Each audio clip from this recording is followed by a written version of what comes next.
Hello everybody. In this video, we will be learning a very interesting topic known as tax deducted at source or TDS. We will learn an introduction to TDS and the flow of TDS. So let's understand this with an example of a flow chart or an illustration. In TDS, there are two parties. One is the recipient of goods or service, and the second is the provider of goods or service. TDS is applicable on a transaction between these two parties. It may be for goods or services. TDS is applicable only if it's mentioned in the Income Tax Act. If the requirement to deduct TDS is not mentioned in the Income Tax Act, then there's no need to deduct TDS. For example, before an amendment to the Income Tax Act or earlier, there was no requirement to deduct TDS on goods. It was only after an amendment to the Finance Act 2021 that the requirement for TDS on goods is introduced from 1st July 2021. So till 1st July 2021, there is no requirement to deduct TDS on goods. After 1st July 2021, there is a requirement to deduct TDS on goods.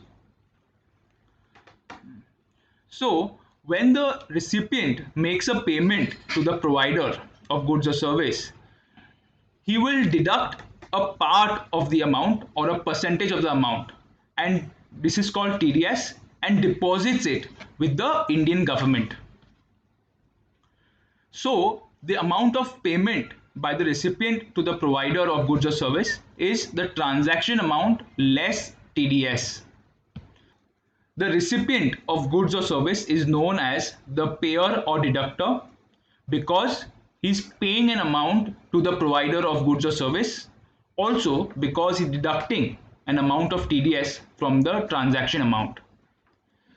The provider of goods or service is known as payee or deductee because he is receiving the transaction amount after deduction of TDS.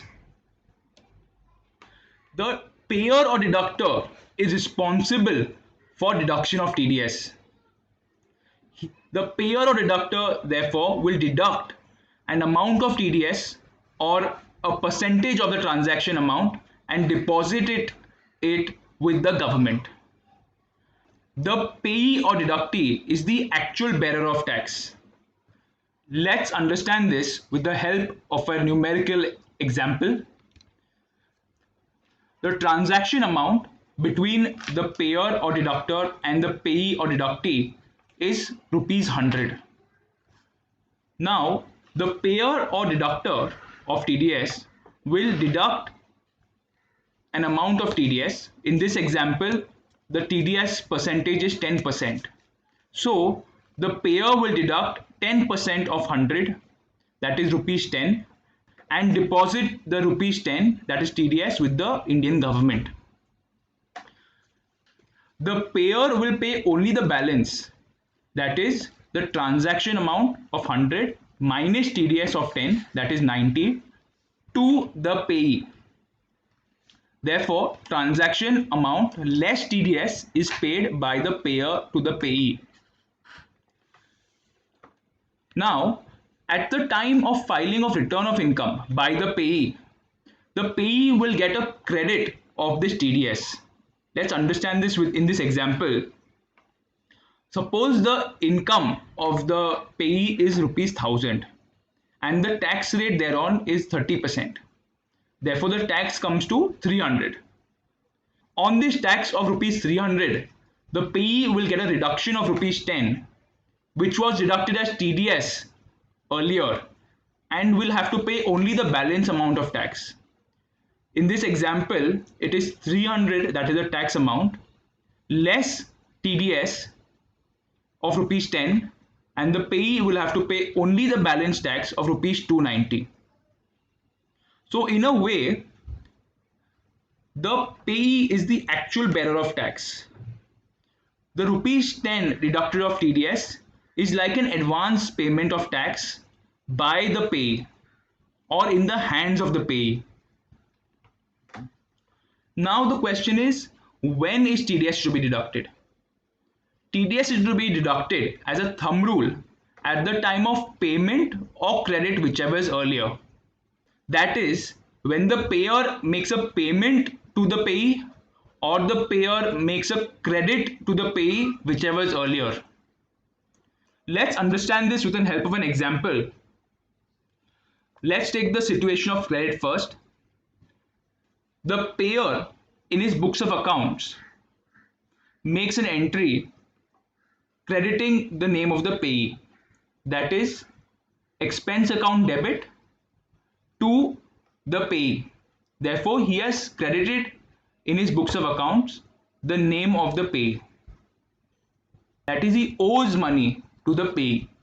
At this point of time, it's known as a credit in the books of account, and TDS will be deducted at this point of time from the transaction amount and paid into the government's account. Again, it is the payer who is responsible for deduction of TDS. Let's take an example of a situation where the payment is before or earlier than the credit in books of account. At the beginning of the transaction, that is before the payer makes a entry for credit in his books of account, the payee asks the payer for an advance payment. It could be for buying goods or material so he can carry out the agreement.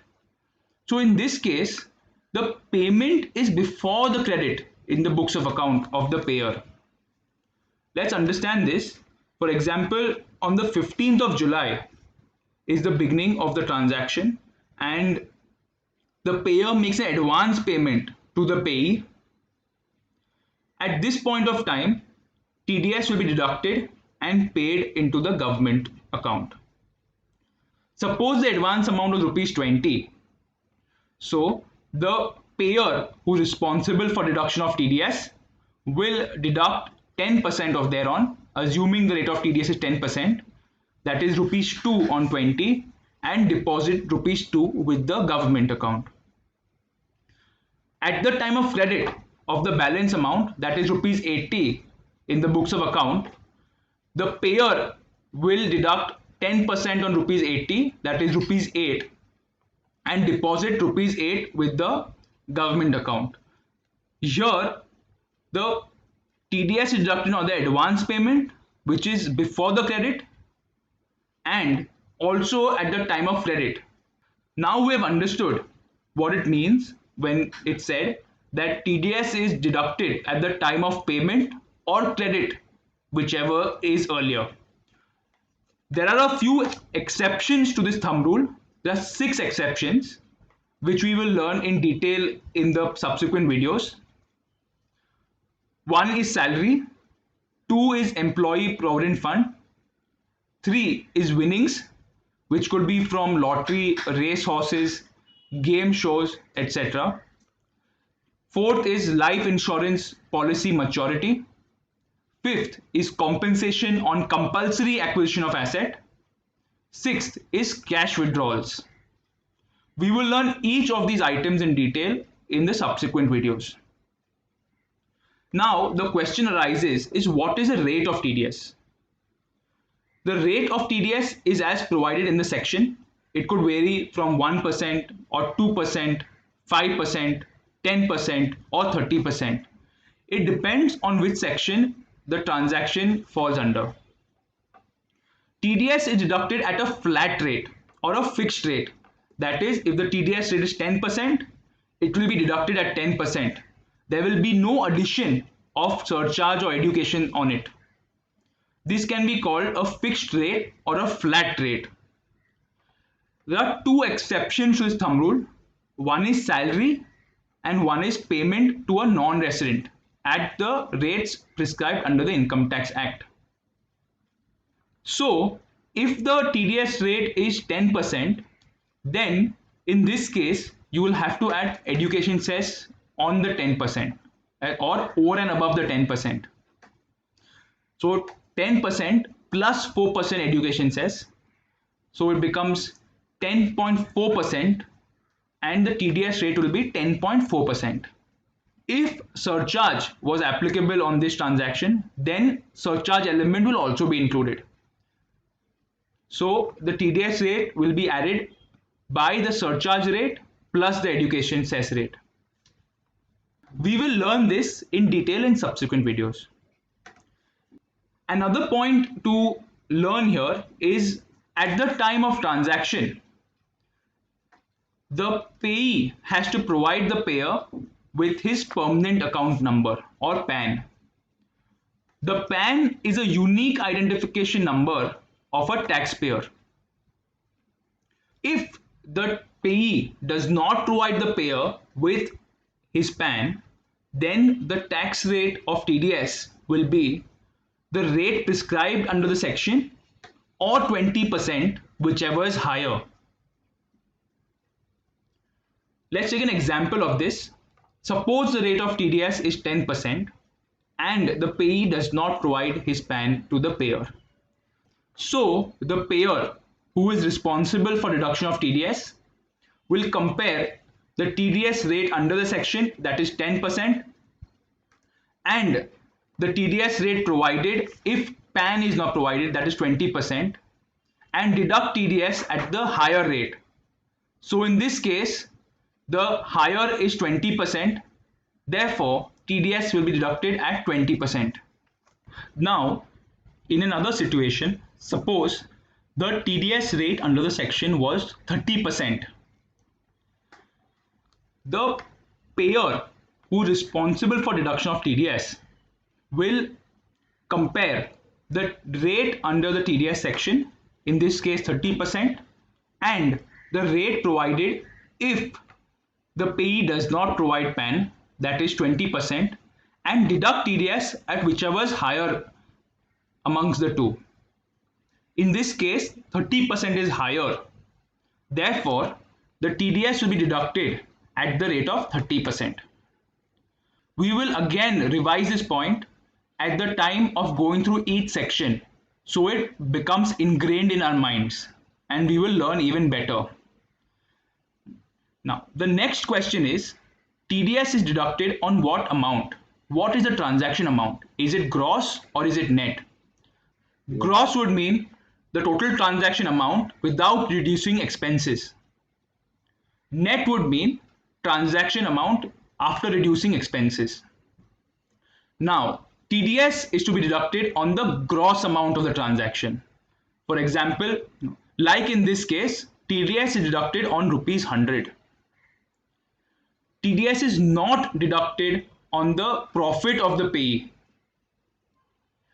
Therefore, TDS is not deducted on the net amount. This is because the payer only knows the transaction amount. He will never know the profit element of the payee or the expenses that the payee incurs. That is why TDS is deducted by the payer on the gross amount or the transaction amount. There are a few exceptions to this. For example, salary, where information about the payee's deductions is available with the payer. Now, the next point to learn is what are the reasons for TDS? Why is the system of TDS prevalent and followed in the country? Firstly, TDS provides a steady flow of tax to the government. TDS is deposited on a monthly basis. We will learn the timelines in another video. The government requires tax money throughout the year to provide services or facilities to the country. It cannot happen that the government collects tax only at the end of the year, because it provides goods, services, facilities to its society throughout the year. TDS also is a tracing mechanism of the income of the payee. It prevents against frauds or non-disclosure of income. Like we see that the payee is supposed to provide his PAN number to the payer. So at the time of deduction of TDS, the payer who is responsible for deduction of TDS will file a return with the government stating the transaction amount and the amount of TDS as deducted. So the government will know that the payer has paid an income to the payee of a set amount and has deducted TDS thereon. TDS also provides ease of tax payment to the payee because it provides tax payment in installments. If tax was paid only at the end of the year, then it would result into a huge cash outflow in the form of taxes to the payee, which could be burdensome. Let's understand next is what are the key points or the key elements to analyze whenever a TDS sum or a question is given to you. This is how our exam answers will also be written. We will solve questions in the future videos and also learn how to present it in the paper. So this will be the broad framework. Whenever a question is given to you, the first aspect to analyze is the applicability of TDS, to see that what is the nature of transaction and under which section of the act does this TDS fall under. Accordingly, the rates of TDS will apply. The next point is that who is the payer or deductor? The payer or deductor is the person who is responsible for deduction of TDS. Then, who is the payee or deductee? The payee or deductee is the actual bearer of tax. The next point is the time of deduction of TDS. If it's the thumb rule, that is payment or credit, whichever is earlier, or it falls under the exclusion of TDS being deducted only at the time of payment. Next is the rate of TDS. Each section of TDS provides a different rate. The last point is exclusions provided under each section of TDS. For example, thresholds. If the transaction amount does not cross a threshold amount provided under the section, TDS will not apply. We will learn each of these points in the future videos. This session is very crucial to understand what is TDS, how is it deducted, what is the flow of TDS, why is it deducted. So if you have any questions, please do reach out to me, please do ask them. You can leave your comments. I hope you've understood the concept of TDS. I will see you in the next video.